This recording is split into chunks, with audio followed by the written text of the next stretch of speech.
So before we get into the episode, I want to give you guys a fair warning that this episode is 2 episodes long. I was going back and forth. Do I want to give you guys one long episode that's about an hour, 30 minutes, or do I want to break this up into 2 parts? I ultimately decided to give you guys a 2-part episode because I didn't want you guys tuning out halfway through the episode and missing our incredible conversation in the second part of the episode. And so the first part of the episode, you guys are going to hear me and Jeremy Sharpe talk about how he got into the union, and then we're going to talk about the history, the creation of Bearfight FC. And then the second part of the episode, it's going to be about the future of Bearfight FC. And without further ado, here is my interview with Jeremy Sharpe. Is back into it in Chester. Here's El Senior. Yes! Yes! The center back, Jacob Glesnes. He's going through. Yes! Oh my God! What a goal! And that will do it. One of the best comebacks in recent years. 3 unanswered by the Union, and they go into the Gold Cup break, winning it 3-2. Hello and welcome to the Free Kick Podcast. My name is Todd. Well, last episode, we had on the manager of Piccadilly FC, Jem Toygar, as we discussed the importance of supporting grassroots soccer. And if you guys haven't checked out that episode yet, be sure to do so. But I thought, you know what, let's stick with that topic because grassroots soccer does not get discussed enough, especially in this country, I feel like. And so I had a couple of you guys reach out to me that listen to the podcast and say, I have the perfect guest. If you want to stick with grassroots soccer, I have the perfect person that should join your podcast. And I think actually I was introduced to this guest maybe a year, 2 years ago, whatever, and try to get him onto the podcast. Schedules didn't line up, but this is the perfect time, honestly, to get him onto the podcast now, since we literally just talked about grassroots soccer last episode. Well, joining the podcast is one of the founders of Bearfight FC, Jeremy Sharpe. Jeremy, how you doing? I'm wonderful, my friend. How about yourself? I'm doing great. It's a pleasure to have you onto the podcast finally to talk all things grassroots soccer. Of course, we'll talk a little bit about the Philadelphia Union, and I know the Philadelphia Union tie into how Bearfight got started. But like I said, yeah, it's a pleasure to get you on the podcast finally, and looking forward to this conversation. Yeah, man, it's great to be here. Like I said, you are one of the founders of Bearfight FC. You're also a Union fan, and anytime I have on a new guest on the podcast, I always like to start with the first question: how did they get into the Union? If they're not a Union fan, I always ask, okay, how'd you get into commentating or how'd you get into journalism? But lucky for us, you're a Union fan. So how'd you get into the Union? So I followed MLS from its start, kind of from afar. Like, I didn't have a team. I would, kind of watch a Red Bull match if I could, or a DC United match, whatever I could get. And then 2007, I believe it was, I decided to, join the world and get this crazy thing called cable and internet at my house. And the first thing I discovered was some chatter about, a possible MLS team coming to Philly, and this, little supporter group that started called the Sons of Ben. And I had to be like, I need to kind of check these guys out. So made some contacts via, God, I don't even know what's Big Soccer. Big Soccer. I don't even remember at that point. And, I was living in Chester County at the time, and I heard that a bunch of them were getting together to go to a Harrisburg City Islanders USL match. So I said, hey, why not? I ran up, met them all, like 10 of them, 15 of them at a pub, got on real great with everyone straight away, had a ball at the match, and just kind of got, really involved in what they were doing. And just whatever I could at that point. At that point, it was just this crazy whirlwind of energy and emotion, and just, they announce a team, and we're so psyched about that. And the stadium breaks ground. And I remember hey, let's go bring coffee and donuts to the guys building the stadium. There was just this crazy excitement. And I met some of the coolest people that I had met my entire life. One of the guys helped me found Bearfight FC. The first time I went to that Harrisburg City Islanders match, he and I met and just right away got on super well. And this huge friendship grew. I've taken vacations. Our families have taken vacations together. He's since moved back to where he's from in Tennessee, and we still chat all the time. His wife and my wife, when she's in town, to get together for dinner. But it just kind of, this energy grew and grew. And then, it seemed like forever. And also 2 minutes later, all of a sudden it was 2010 and this team started. And, this small group of people grew into this huge tailgate the first time, and all these just wonderful energy. Just seeing soccer in Philly was, at that point, the biggest thrill I could come up with as far as the sport goes. I was like, we have a pro soccer team in the city. This is phenomenal. So kind of been around from, I guess I'm an old head at this point as far as that whole thing goes. But it started this ride that I'm on now, and it's absolutely wonderful. Absolutely. I've had the pleasure of talking with Brad Utes and Corey Brad's Ferland. one of the first people I met, and Corey. Yep, they were there that day. Yeah, so whenever I get to talk to the OG people that were back there from the start, I know it's going to be a good conversation. And so, just what you guys did to support a team that wasn't even there in Philadelphia, right? And like you just mentioned, you were going to a USL game in Harrisburg, and you guys were like, it's soccer. And MLS took notice of you guys. I know you guys went down to RFK Stadium to see the Revs and Houston Dynamo, I believe it was. And, MLS couldn't turn a blind eye. They're like, well, look at these crazy guys. Let's give them a soccer team in Philadelphia. The crazy guys are some of the nicest things that were said to us, we were definitely, and I'd say there was people there before me. Brad was there before me, Davey Flagler, Corey. I came in, I don't know, early on, but there was already people that were laying groundwork when I came in. And, like I said, I just love their energy. I love that they were finding ways to get noticed and just loving the sport. And it was just an absolute, just like I said, it was a whirlwind of so much fun and just so much great vibes and great energy. Yeah, absolutely. And I thought of a question I didn't even have wrote down. You said you were watching MLS since the beginning. Were you paying attention to European soccer too at the time, or just MLS? I mean, I was. I've always tried, and it's funny to say that because I'm 46 years old. I think Utes and I are close in age. It was almost impossible as a kid to try to keep up with any kind of European soccer in the States. So if you were lucky, ESPN might have a game on at some random hour, and I would happen to be awake and catch it. I was talking to a guy that plays for the Union about trying to go to the one place that might have the one, newspaper, zine at the time that might have some coverage of European soccer, but it was really hard to do. When I was a kid, got older, you start seeing more and more coming. But I, kept track of really English League was what I had the most access to. So, I was following Villa through their ups and downs and then kind of keeping track when I could. But it wasn't as easy as it is now. Even, from 2010 to now, the access to all kinds of leagues all over the world is great. It's great in the US. You can watch games from anywhere. It's helping the sport grow a lot, not just help MLS grow, but helping the sport in general grow in the States.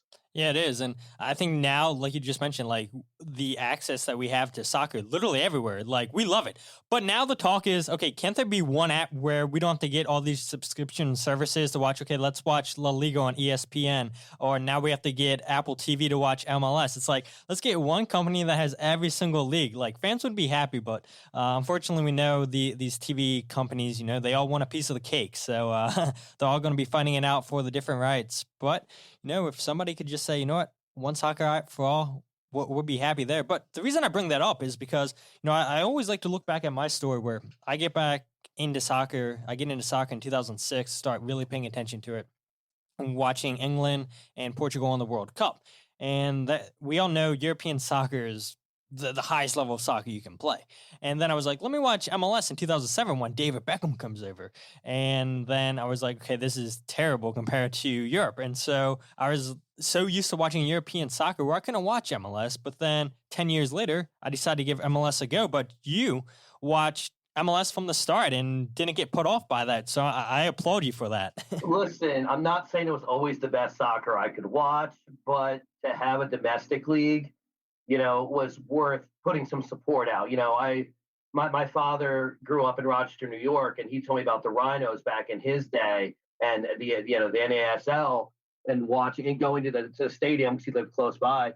And so I've always had that in me to want to see a domestic league. And said MLS, there was some hiccups there. There was some trip ups, but we needed a domestic league, and I wanted to see it succeed. And I've been honest about this, and many times I talk to people. I don't always love the way MLS does business, but it's bringing a high level of soccer, the highest level of soccer we've ever had in this country, to the country, and it's getting people involved in the sport, and it's a stepping stone for something. Yeah, and it's helping grow the sport in this country. So that's the craziest thing to me is I'm sure you see it all the time where people are like, yeah, I only support my English Premier League team or my Bundesliga team, and they have soccer right in their backyard. And that's why I wanted to bring one of my guests last episode to talk about grassroots soccer. It doesn't have to be just your MLS team. Like there's plenty of non-professional teams and areas, and people don't want to support that. So I'm glad that's why you're here, and that's what most of this conversation is going to be about. Just a couple more questions, though, on the Philadelphia Union before we talk about Bearfight. What did you make of the 2022 season? Do you think that it was a success, even though the Union didn't win MLS Cup? Absolutely. I believe it was a success. It was the most fun I have had watching and supporting. The final was great. Like, it was a great game to watch. And I went to the stadium to watch it with friends, and, we didn't win. It is what it is. You're not going to win every game. LAFC is a great squad, whether we like it or not. And I've despised him before this. Gareth Bale did what he does, which is come on the field and score goals. Like, that is what he does. He does it so well. The season was a joy. It was a joy as a fan to watch. And it's been a few seasons building to this. And I don't think we're done. Like, I don't think this team is done with it all. They have a great academy system. We constantly have these young kids that are coming up, and everyone stops and goes, wow, look at that one. Look at it. So, like, I just think that the way that the Union has built that, academy system, and bring in, they have this wonderful academy system, bringing in players, and they bring the right pieces in to supplement that. It was a great season, and I expect this coming season to be even better. I'm absolutely just loving watching this team. Yeah, for sure. Especially, like we said, you're an OG Union fan. So some of those early days, that was rough on you guys. And then you have the U.S. Open Cup final losses. And yeah, you guys will definitely take this 2022 season, even though we didn't win a trophy. But we broke so many records this season, and we saw good soccer on the field. And I think as fans, that's all you can ask for is if the team's playing good soccer, they make it enjoyable to watch, you're going to support them all in. And that's the sport of soccer is it's cruel. It's I call it the cruel mistress. Like, it's going to break your heart more times than you're going to get joy from it. Just the way it is. The finals were an absolute heartbreaker. I openly cried. Absolutely did. Don't care who knows that. But That's the game. That is what we all signed up for. That's what we fell in love with, this raw emotion that comes with the game. And it's not going to go your way sometimes. Other times it will. And, it's just the way it is. You move forward. Yeah, absolutely. Well, two more, and then we'll talk about Bearfight. So one, I was told to ask you about Stachebash. Can you talk about that a little bit? Okay. Or maybe not. No, it's fine. It's just such a funny, sometimes without knowing it, you kind of create Frankenstein's monster. And that's kind of what happened. We were going to I want to say it was the 2011 draft in DC. And for whatever reason, that offseason, I decided that I would look really cool with a mustache. This was not my best decision, but I stuck with it. Now, at the time in my job, you could not have a beard. I had had a beard pretty much my entire adult life until I had taken this particular job. But I was allowed to have a mustache. Now, things have changed. I can have a beard at work. So I grew this horrible, I looked like the janitor from Futurama, kind of I looked like Scruffy, like that kind of mustache. And, none of us had seen each other through the off season. It's January or December, whatever it was, and we get on this bus, and it became this kind of running joke on the bus ride down throughout the draft, this whole thing about my mustache. And I just went, whatever, great. We all have anything that you may have heard about the OG Sons of Ben. One of the things we did is we picked on each other to no end. We were relentless. So it was my turn. And, it kind of continued to be a joke popping up on socials. And another gentleman called me one night. It's 10 o'clock at night. I'm laying in bed, and I'm like, oh, what's up? He's like, I have an idea. I want to make a t-shirt of your mustache. And I'm like, okay, I'm okay with this, but we have to donate money to help kick hunger. And So, and I'm like, we're going to have to go through the proper channels with the Sons of Ben board, whatever. And this just kind of grew. And people were like, okay, let's have a whole tailgate. And let's have that. And I just kind of all of a sudden, again, it was one of those times you're caught up in a whirlwind of this thing. And it was like, okay, like, anyway, let's try all these crazy ideas. And the Sons of Ben boards had said, we are looking for kind of another fundraising event. We have Help Kick Hunger at the end of the year. Let's see if this works. And I don't remember how much money they raised, but I remember the board members being extraordinarily happy with all of it. And people were showing up with they grew mustaches or they trimmed their beard to some wacky shape, or some of the women were showing up with a fake mustache on. It turned into this thing that they just kept doing that. Like every year it became just part of the beginning of the season. And it was really just kind of just a fun joke. It was a way to kind of try to get my goat. And I was okay with that because now it's this thing that raises money for Help Kick Hunger for charity every year. But like I said, it's at one point I'm like, I unintentionally made Frankenstein's monster because I thought it'd be really creepy funny to grow a mustache, which, like I said, horrible look for me. Openly will tell you, not a good look for me. And I'm sure people, if they want to see it, they can probably find it someplace on social media, right? If they search hard enough. Pictures, yeah.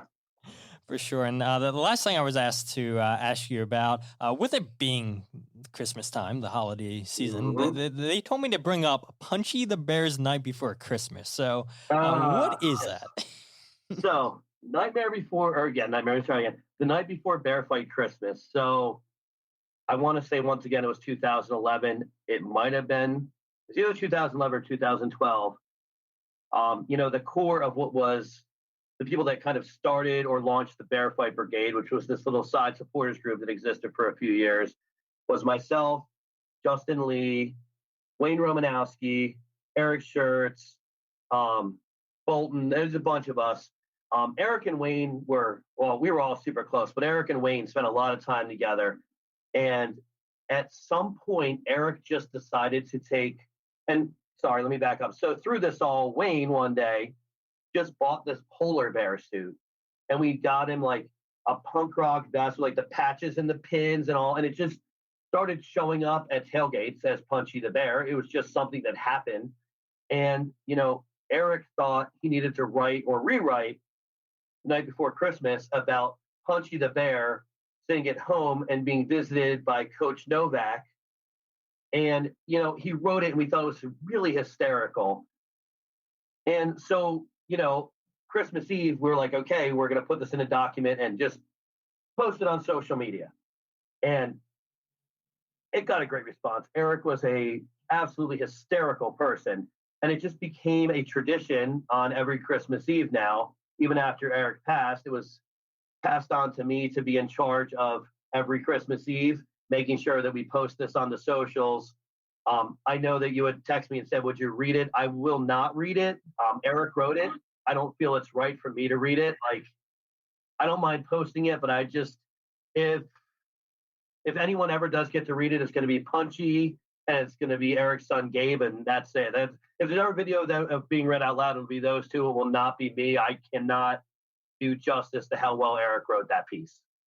But tomorrow, probably around 6, 7 o'clock at night, it's going to pop up on the socials, and give it a read. It's fun. It's inappropriate. It's awful. There's a lot of drinking. There's a lot of, jokes about Novak and some of his indiscretions. But you know what? It's still fun. It's in its own way part of Union and part of supporter history now, to kind of look back at all these things and kind of laugh at how naive we were and how naive the club was and the weird bumps that we took, For sure. So, like I said, we couldn't have planned this podcast any better. So you're releasing this for any new fans of the Union that don't know, the backstory of, okay, the Sons of Ben, what the traditions were like back then. Well, look at this. You guys can read this. I'll put it in the show description. And now you guys can get a better look on to how the Sons of Ben Union fans operated almost 10 years ago. It's crazy to say that, right? Well, let's see. I know I have the first photo I ever found of myself in a Sons of Ben shirt goes back to 2008, right after I got married. And I'd gotten the shirt before then. So, some of the jokes that we still have among each other go back to late 2007, early 2008.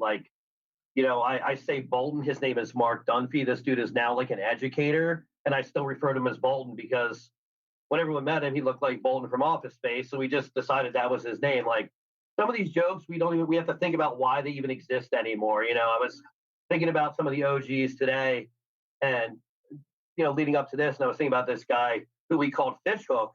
Still don't know why we called him Fishhook. Again, he's a grown-ass adult. His name is Keith. He's doing great things for his community in State College.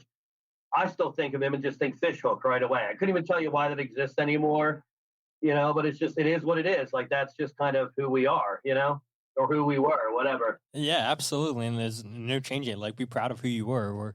I guess there are some things that none of us are proud of who we were, and we right. grow from them. We've all made mistakes. Yeah, that is true. That is true. But on top of all that led to the creation of Bearfight FC with yourself, Justin, and Eric, I believe. So yes.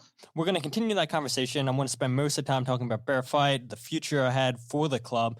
Can you go ahead and just talk about, the club itself? I know you guys are supporters own and run club. Is that correct? So it is correct.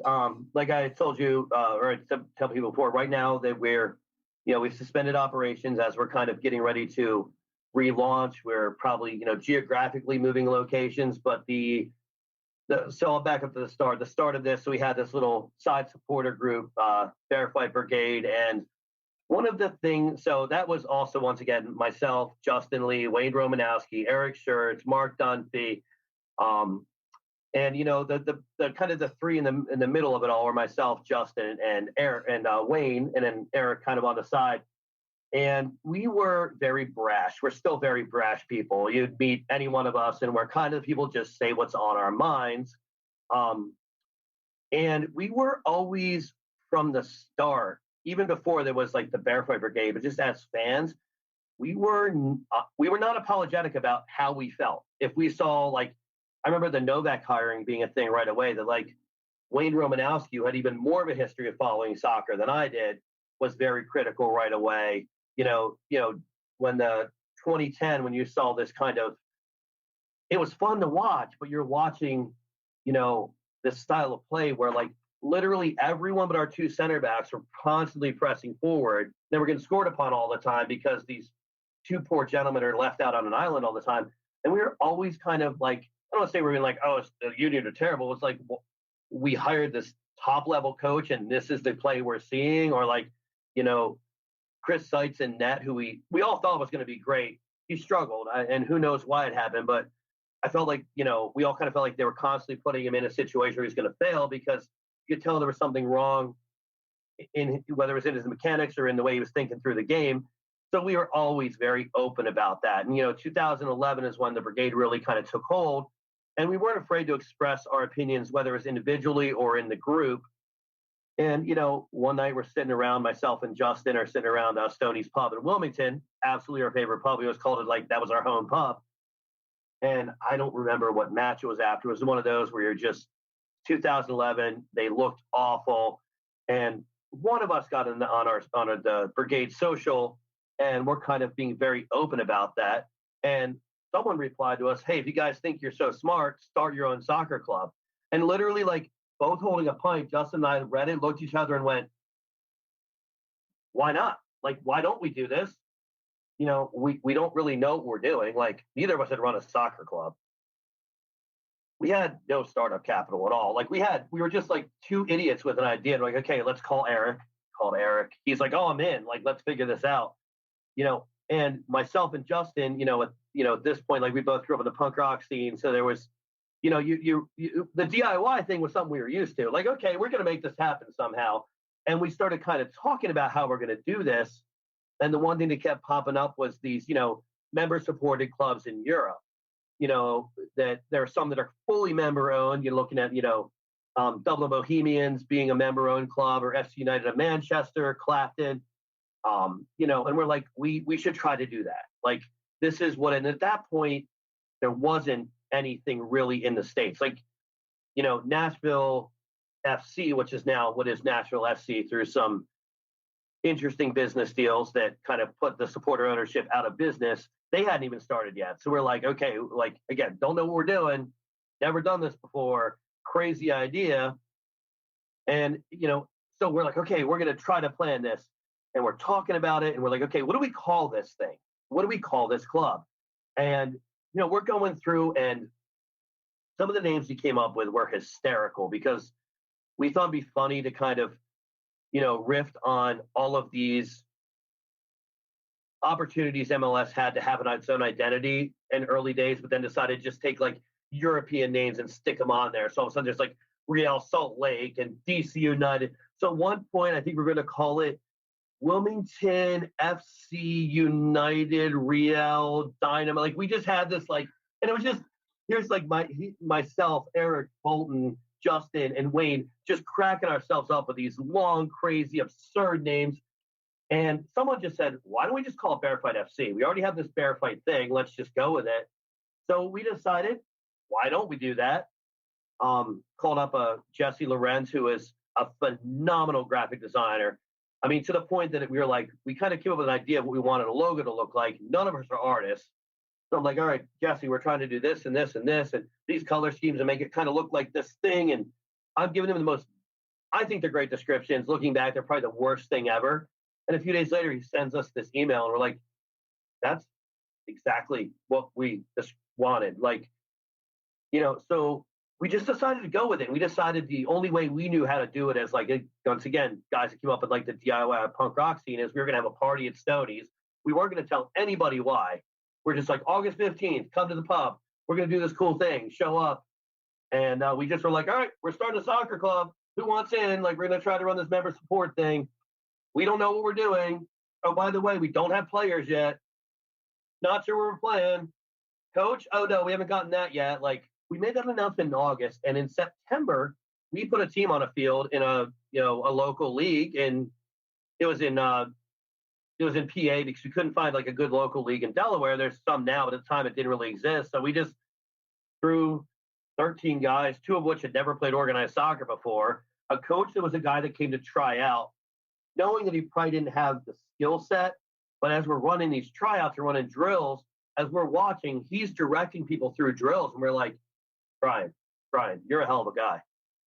Your knees are shot. You want to coach? And he was like, great, it's a spot. Like, this was all just like patchwork together, like literally like making a punk rock band, like sticking patches and pins places.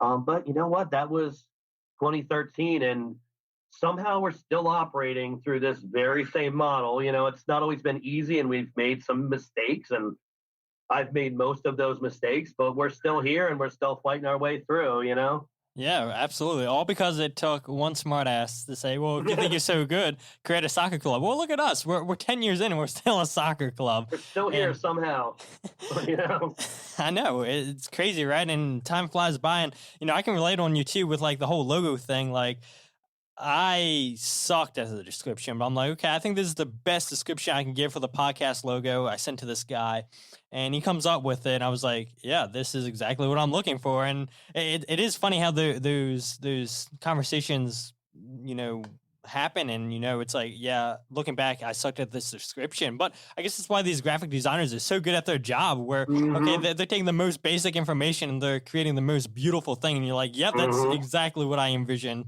And so, definitely a shout out for Jesse there for the great. Yeah, he's designed merch for us. He's designed scarves for us. Like, this dude is just a genius at what he does. Like, absolutely. I couldn't imagine ever needing work done and not having him be my first call because he is just brilliant. For sure.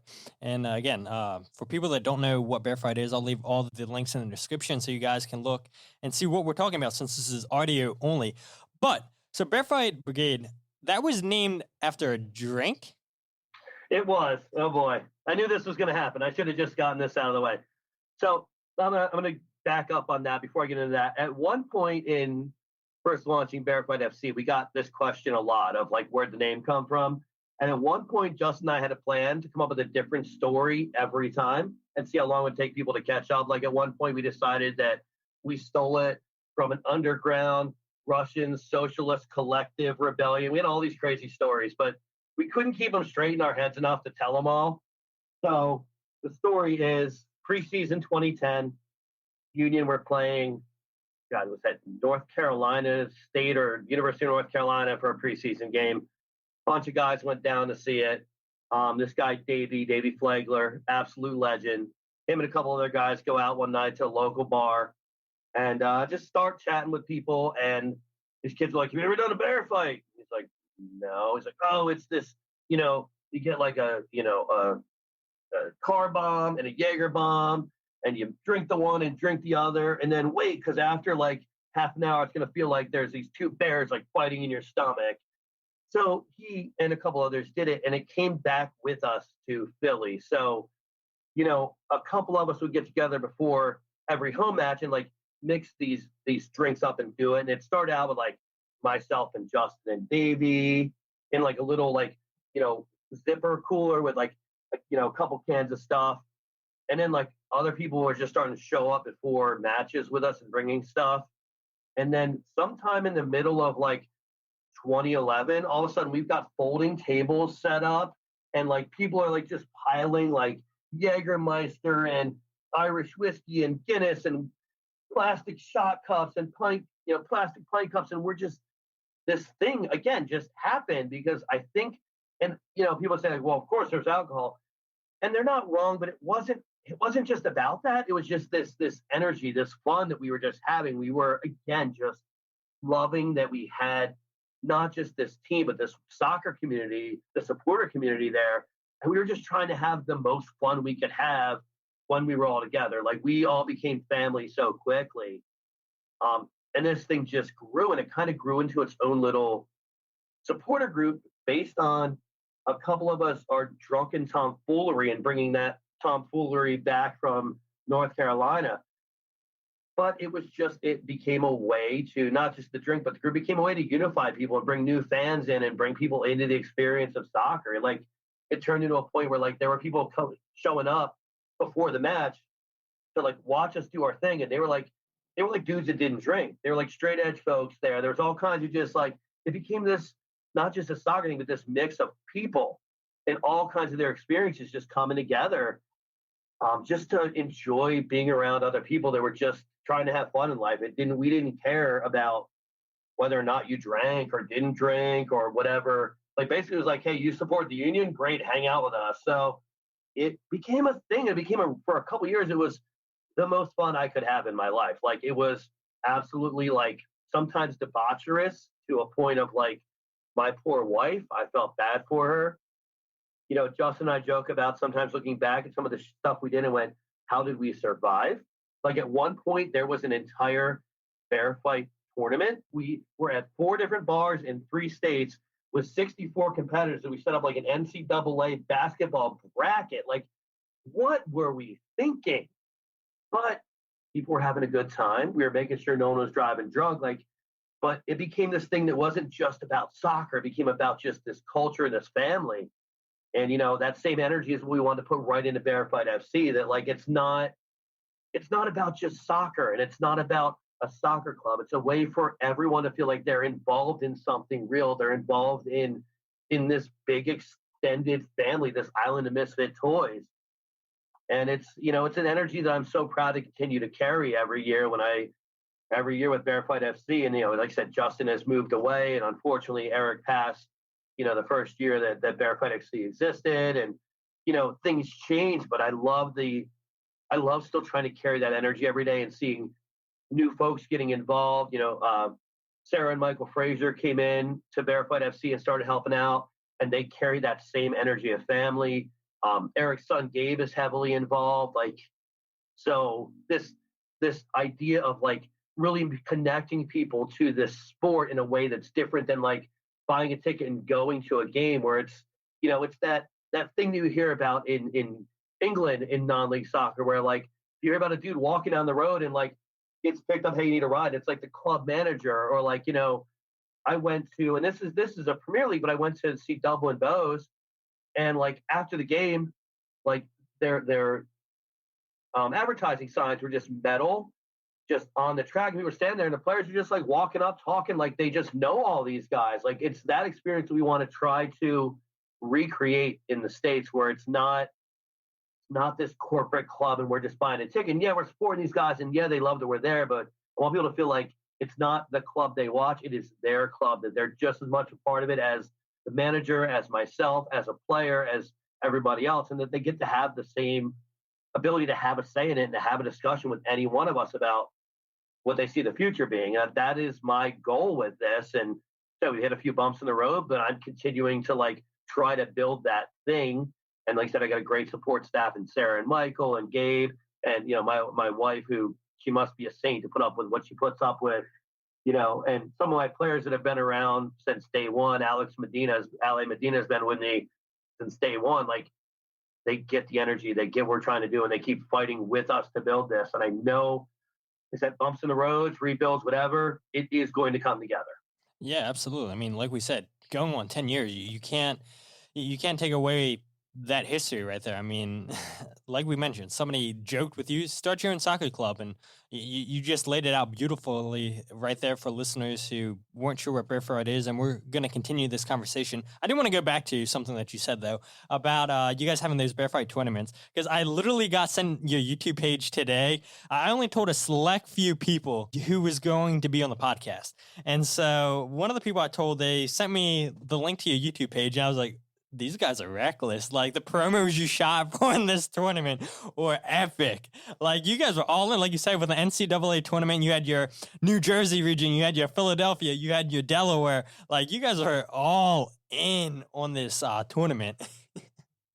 It was fun while we did it. It was a good time. It was also, that was one of those times where, Justin and I had this ability to bring out these awful ideas like this, and somehow like not just make it work, but make it something that we could find a way to do positive. Like, when we did those tournaments, we would give money, we'd raise money for charities. At one point, Justin's sister-in-law was working for this, or part of this nonprofit, Akiza, that was bringing medical supplies to African nations. And the one tournament, any money we made, we donated all of it right to that.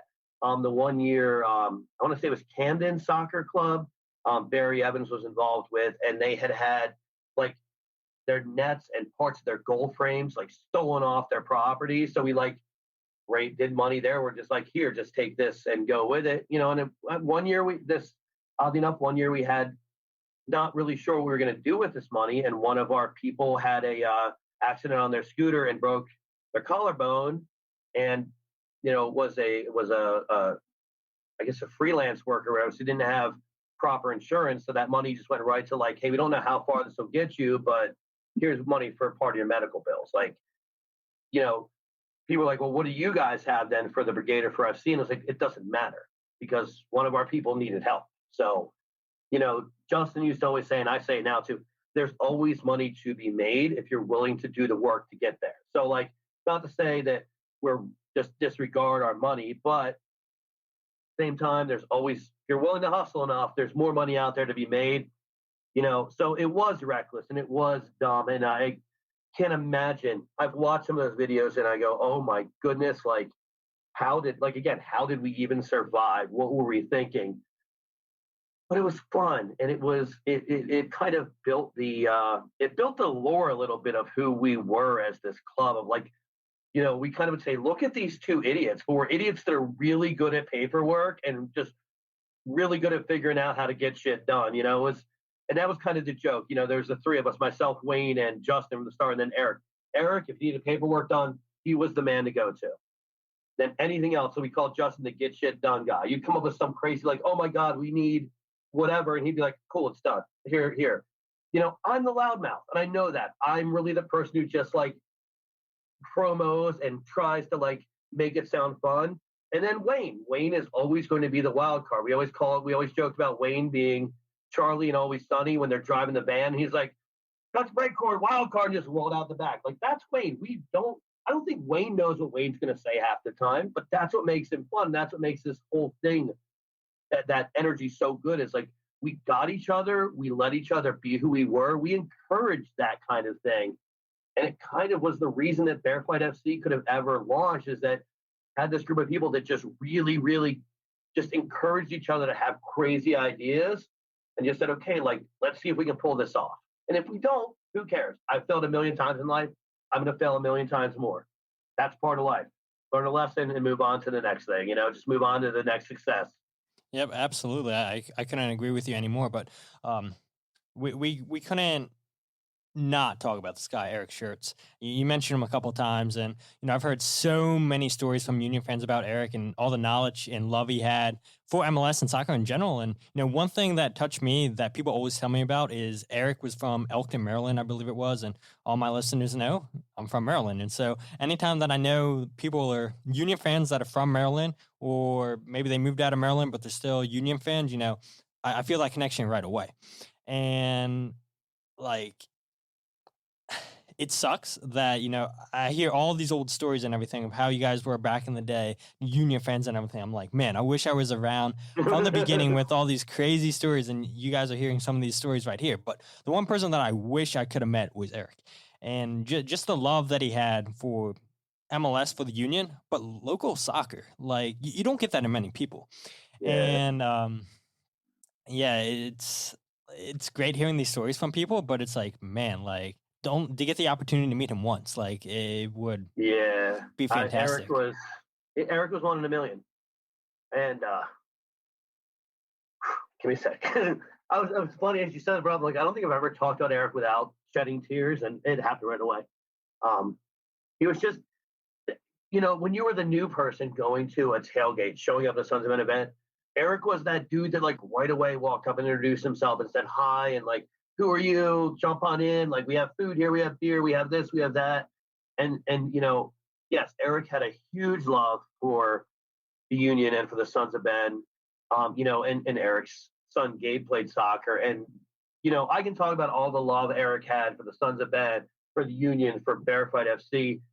None of that compared to how much love he had for his kid and how much he loved watching Gabe and telling us about Gabe.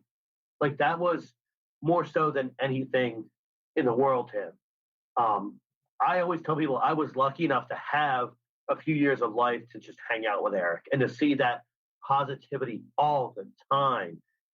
I tell this story, and I've probably told it in other things I've been on. I don't care. One of my favorite memories of Eric was we went to the first Bearfight team went to Ukrainian Nationals right there in Pennsylvania. And first off, side note, I was blown away. I go into their trophy room and there's like U.S. Open Cup trophies like right there on display. This is a historic club, and it was just, I'll be honest, we got smoked. It was like 7-0 final. I didn't even care. It was an honor just to be there. But I just remember looking at like, we have people that showed up to cheer us on, and we've got these players on the field that are so excited, and I'm excited, and I'm a loud person. And I look over, and Eric's just like leaning against a tree, arms crossed, and he had this smile that just was like, it was just radiating out. It was just this like pride that he had for what he was looking at. That's kind of how I always think about Eric, is that moment of like, instead of being in the center of attention or whatever, Eric was just being Eric. He was just letting people have a great time and just beaming with pride as to what he was seeing. Like, and, he was absolutely one of my best friends. I still talk to his folks all the time. We're very close. I go and visit him at the cemetery, always, drop off a can of Natty Boh because that was his drink. Like, last time I talked to his dad, he said the can that I left in, I want to say it was July, it might have been April, was still sitting there. When Bearfight was in this partnership with Albion, the field we practiced at was about 5 minutes from the cemetery. So, I would stop by quite often on the way, and we had played a few home matches at the same school. And if we had a home match there, I'd make sure to stop by on the way to the match and just say hi. And, he was just, there's not enough good words in this world to describe Eric. There's just not. He was one in a million. I've made lots of friends through soccer. I've made lots of family. Eric is definitely one of those people that I can't draw a comparison to anyone I've ever met before in my life. It was just positive, energetic, fun, loved life to the end. It was phenomenal to know him. Like, I was lucky. Yeah, for sure. I mean, it's like you can't replace somebody like that. I mean, somebody that's welcoming. I mean, I think, for myself, one of the first people that I ever met when I started going to Union games was Jeff Mitchell. And, listening to you talk about Eric, I know Jeff Mitchell doesn't compare to Eric, but No, if there's a comparison, it's probably Jeff Mitchell. I love Jeff like a brother. If there's someone that might be that I can almost look at and say, yeah, it's probably Jeffy.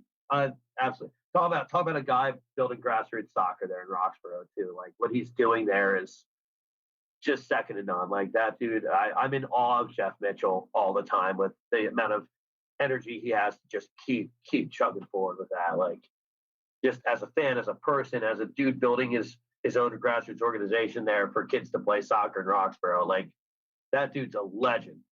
for sure, giving back to his community. I mean, that's what it's all about. It's so easy to take the glory and everything like, oh, look what I'm doing, look what I built.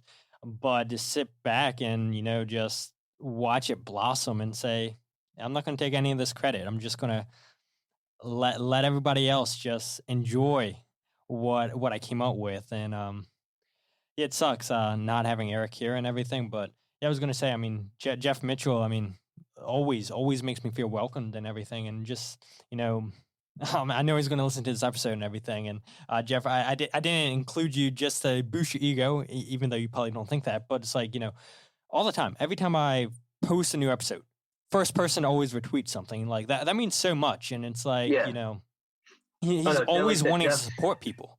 Yeah, Jeff's an incredible human being. And it's funny because I had 2 notes written down of like, since, I know you're talking about grassroots soccer, like the 2 people that came to mind right away from me that I look up to in building grassroots, and Jeff Mitchell is one of those people. What he's done at Roxborough, and Jeff could probably teach me some lessons of being humble. It's not one of my strong points, but Jeff's very good at it. So, Jeff, next time we are tailgating together, teach me how to be humble because it's not a strong point of mine.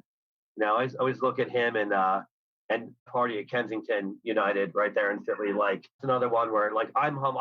I finally, we've talked many times. I met him for the first time a few weeks ago when his senior club played ours and they beat us. But just meeting him for the first time face to face, I was kind of humbled by him, by like knowing what he does and where he is in Kensington. That's a rough part, man. That is the hardest part of Philly. And this dude just keeps just building his thing and doing it with such a calm level-headedness about him, just like this community first thing. Like my 2 notes were Hardy and Mitchell as 2 people that I look up to as far as what they're doing. Like just, I mean, I'm in awe of those 2. Isn't it amazing? I wasn't even thinking about this when I was putting notes together, but the local soccer scene in Philadelphia, like, yeah, we all know we have the Union. But you think of all these small clubs, you can throw in New Jersey and Delaware in there too. I mean, it's amazing. Like, I don't have any other words to say, but like, it's truly something special to see all these individuals that, care about the sport and everything. They're like, you know what? If this fails, so be it. But, they had enough in them to say, I'm going to try to start a soccer club and giving back to the community. That's what it's all about. And, just listening to you talk, like, wow, there's a lot of local soccer in Philadelphia. And we talk about it all the time as Union fans where, the radio stations don't talk about the Philadelphia Union or they don't talk about them enough. But, that didn't stop these people from creating soccer teams in Philadelphia. And I had to stop playing soccer because of too many concussions. But I got invited out to play in the I forget the name of the tournament, but it was the Casa tournament in the summertime, and the Brotherly Game put a team together and everything. And I was looking at all these teams that had been around for a while and everything, or maybe it's a first time getting together. I'm like, soccer is strong here in Philadelphia.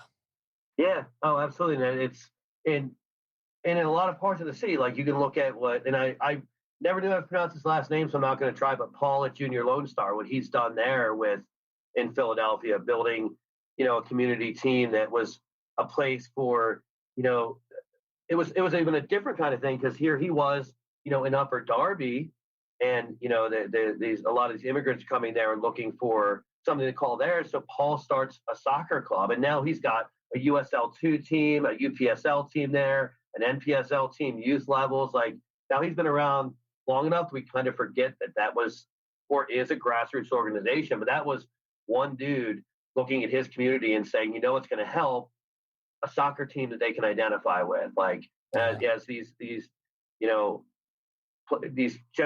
are coming from different parts of Africa. Let's build this thing that I know they're going to identify with. And Paul's another one that like, he's so humble about it.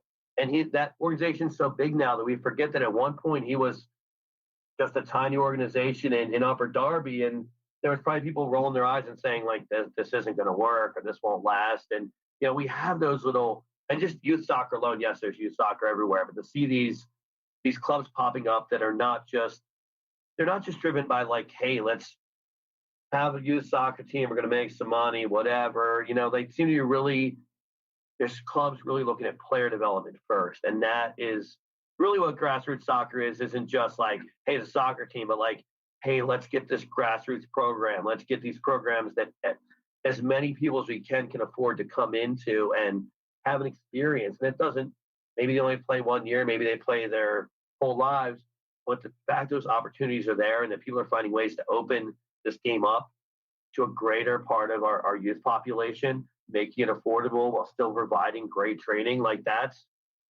something that we need to strive for across the country. And to see, like I said, Jeff Mitchell over there at Roxborough and Kensington, and Paul at Lone Star, and Liga Union in Delaware, which is trying to do that at Kirkwood. This is the real grassroots soccer that we need, and I hope that when Bearfight FC relaunches, people come out and support us. But before you do that, go watch Roxborough play, go to Kensington, go to those, go to your local youth club and say, how can I help you guys? Can I coach? Can I raise money? Can I run your snack bar? Like, that's really what the grassroots stuff is. It's at the youth level. Like, that's got to be the focus first and foremost. For sure. And one thing too people can do to help, which nobody ever wants to do this job, which I get it, is being a referee. I mean, this country lacks referees, and no referees, you're not going to have any games. And I get it. People don't want to referee because they get abuse from the coaches, but on top of that, they get abuse from the parents. And some people say, the parents are the worst thing about the sport. And I'm not going to. I'm not going to weigh in on that one. I'm going to steer clear of all that. Yeah, right. With you trying to relaunch Bearfight, but yeah, I mean, I definitely hear, and then you hear people say, "Oh, it's all these politics and everything in soccer," which, yeah, I mean, there definitely are and everything. But one way you can definitely help out is being a referee. I know here in Maryland, I can't speak on Philadelphia, but I do have a buddy who does referee in the Philadelphia region. And he's like, yeah, we're hurting bad for referees. And same thing here in Maryland, hurting for referees. And I'm sure it's the same story all over the country. Nobody wants to do it. And it's a thankless job for sure. Oh, 100%. And yes, there's a referee shortage and everyone's feeling it. Like even at when we were with Albion, and when they tried to do when Nice Nation first launched, and then in the Eastern Premier League, even those leagues that are paying top dollar, like Nice Nation went out of their way to pay more than the other amateur leagues were. We still had games where we're like, wow, where are we finding the fourth official? Like it's that bad. You can pay more, and still it's not the people aren't taking the jobs. It's that there's not enough refs to fill all the spots that are there. And like, listen, I will admit I've given some refs to business. Like I know, and I got a red card as a coach once, but we shouldn't, and I tried not to. And, I'm never going to tell any parent how to, look at their investment they made in their kid playing soccer, but, parents, let these referees call the game, especially, youth levels. My sister volunteers at a local youth club, and some of the older kids referee, like the U6, U7. And sadly, there's been incidents where parents are giving, these 13-year-old kids the business and screaming, I'm like, guys, first off, your kid doesn't even know what is going on in the field. They're just having fun. You're actually ruining their fun, and you're discouraging these other kids from wanting to referee or even be involved in soccer. Refereeing is a thankless job, and I'll admit I know better than anyone else. I've given the refs the business a few times, but it's not going to be any better if we keep on their case like this. Are they always going to be good? No. I used to officiate. I didn't officiate soccer. I officiated ice hockey. And I knew going into that when the game was over, half the people were going to dislike me no matter what happened. But that doesn't mean we have to express that dislike to the official. They did the best they could. They're not always going to have just like us playing, just like your kid playing, they're not always going to have their A game. It happens. We just got to move. Again, a time where I say, accept it and move forward, because if we don't have officials, eventually we're not going to have any soccer. And there you guys have it, part 1 of my interview with Jeremy Sharpe. Be sure you guys come back for part 2 as I upload that in a couple days. In my opinion, part 2 is a lot better than what we discussed in part 1. So hopefully you guys enjoyed that, and you guys do not miss part 2 of that episode when it drops. But speaking of not missing, don't forget, the 2023 United Soccer Coaches Convention is coming up fast, and you don't want to miss it. The largest gathering of soccer coaches, administrators, and fans in the world is coming to Philadelphia from January 11th to January 15th. Only at this convention can you attend sessions crafted with your coaching level and desired topics in mind. Presented by world-class educators, our collection of over 200 lecture sessions and field demonstrations will offer every coach something to bring back to their own training sessions. Visit www.unitedsoccercoachesconvention.org to register. Join us as we celebrate our passion for the beautiful game. And if you guys are looking at the price tag for the convention saying, it's a little bit out of my price range, well, don't worry. I got you guys covered because as a listener of this podcast, we are excited to offer you a special registration rate for the 2023 United Soccer Coaches Convention. Use promo code TFK23 to register for only $375. Join us at the largest gathering of soccer coaches, administrators, and fans. Again, that promo code is TFK23 to register for only $375. And all of you guys are Union fans. You guys could have the chance to meet Jim Curtin, Ernst Tanner, JP Della Camera, Phil Whedon, and who knows who else is going to show up there from the Philadelphia Union. It's in your own backyard. So definitely come out, take advantage of that promo code TFK23, register for $375. I'll be there. I'll be there with a special co-host. Did not want to do this podcast row by myself. Thought it would be too awkward. So I will have a special co-host with me, somebody that is very knowledgeable about the Philadelphia Union. And so come on out, come to Podcast Row, come to the United Soccer Coaches Convention, and it's going to be a blast, guys. It is going to be a blast. But if you guys aren't following the podcast on Twitter, Instagram, or Facebook, follow @FreeKickPod, wherever you get your podcasts of The Free Kick. Check out the website, thefreekick.net, and be sure to turn up in a couple days to see part 2 of my interview with Jeremy Sharpe. But until then, my name is Todd, and this is The Free Kick Podcast.